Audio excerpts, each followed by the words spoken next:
Сәлем, бүгін 4 қатарлық құрақ тігеміз. Алдыңғы құрақтардан ерекшелігі өлшемі 16-16 және қатар саны 4 қатар болады. Көзін 4-4 см етіп аламыз. Лентасы 2-7 см. 4 қатар болғаннан кейін лентасы үлкенірек болғаны дұрыс. Құрақтың бұрышына қойылатын голограмма 5-5 см. 4 бұрыш күйінде 5-5 см болатын голограмманы 2-ге бөліп аламыз. Осылай 2-3 бұрыш шығады. Ең алдымен астарды 4-ке бүктеп, ортасын тауып аламыз. Астарымыздың дәл ортасына көзін орнатамыз. Осы видеода көрсетілгендей 2 тігіспен орнатып аламыз. Бізге керекті бірінші ақ лентаны тігіп аламыз. Өйткені бізде ақ лента негізгі түсі емес, сондықтан кішірек болу үшін бірінші бастаймыз. Мына жерде лентаның түгін жатқызып көрсетіп жатырмын. Лента бізде үнемі төмен қарай тұру керек. Егер лентаның түктері біреу жоғары, біреу төмен қарап тұратын болса, құрағымыз әдемі көрінбей қалады. Бірінші қатарымыз тік болды. Енді бұрыштарын қоямыз.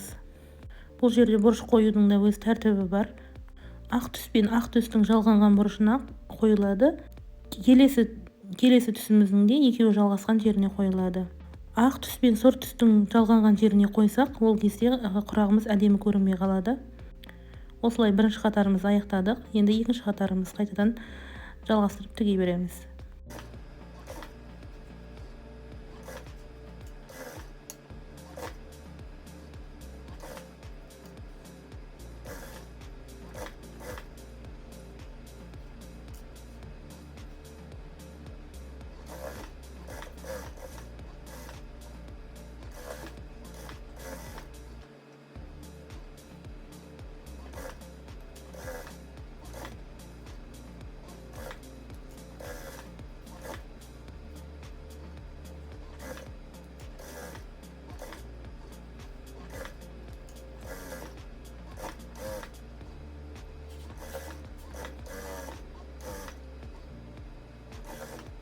Міне осымен үшінші қатарымыз аяқталды.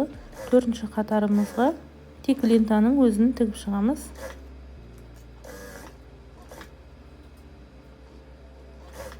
Соңғы лентамызбен астарымыздың өлшемі бірдей болып шығу керек. Бір-бірінен артық кем болмау керек.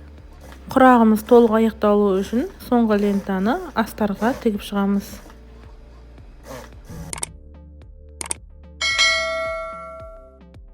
Міне құрағымыз дайын. Егер сізге құрағым ұнаған болса, каналыма тіркеліп, бүл басыңыз.